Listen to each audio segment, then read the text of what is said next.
திருப்புகழ் 144.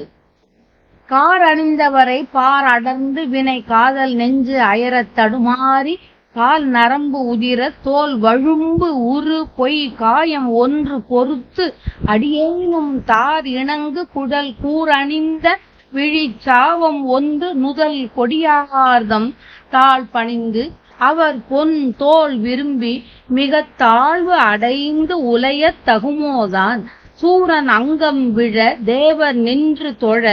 தோயமும் சுவரப் பொறும் வேளா தூய்மை கொண்ட புறத்தோகை நின்ற புனம் சூழ் பெருங்கிரியில் திரிவோனே ஆர்னின் கருடகேதனன் தொழ முற்று ஆலம் உண்டவருக்கு உரியோனே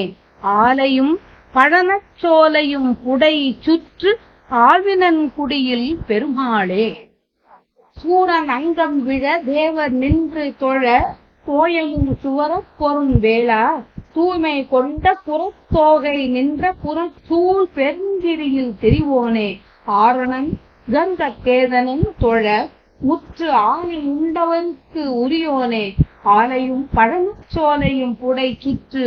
ஆவினன் குடியில் பெருமாளே. சூரபத்மனின் உடல் அழியவும் வானவெல்லாம் நின்று வணங்கவும் கடலில் நீர் வற்றவும் வேலை வீசியவனே தூய்மை உடைய குறவர் மகளான மயில் போன்ற சாயலை உடைய வள்ளியம்மை இருந்த திணைப்புனம் சூழ்ந்த பெரிய மலையான வள்ளிமலையில் உலவியவனே வேதம் வல்ல நான்முகனும் கருடக் கொடியினான திருமாலும் வணங்க நஞ்சு முழுவதையும் உண்டு அருளிய சிவபெருமானுக்கு உரியவனே கரும்பு ஆலையும் வயல்களும் சோலைகளும் பக்கத்தில் சூழ்ந்துள்ள திரு ஆவினன்குடியில் வீற்றிருக்கும் பெருமாளே. மேகங்கள் பொருந்திய மலைகள் உள்ள இந்த உலகத்தில் அடிக்கடி பிறந்து வினையை பெருக்கும் காதல் உள்ளம் சோர்ந்து தடுமாறி வாயு நரம்பு இரத்தம் தோல் கொழுப்பு என்ற இவற்றுடன் பொருந்திய நிலையற்ற உடல் ஒன்றை சுமந்து அடியவனான யானும்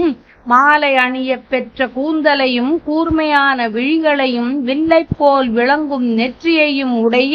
கொடி போன்ற பொல்லாத மகளிரின் அடிகளை வணங்கி அவர்களின் தோள்களை விரும்பி மிகவும் கீழான நிலையை அடைந்து நான் அழிந்து போவது தகுதியோ அங்ஙனம் நிகழா வண்ணம் காப்பாயாக.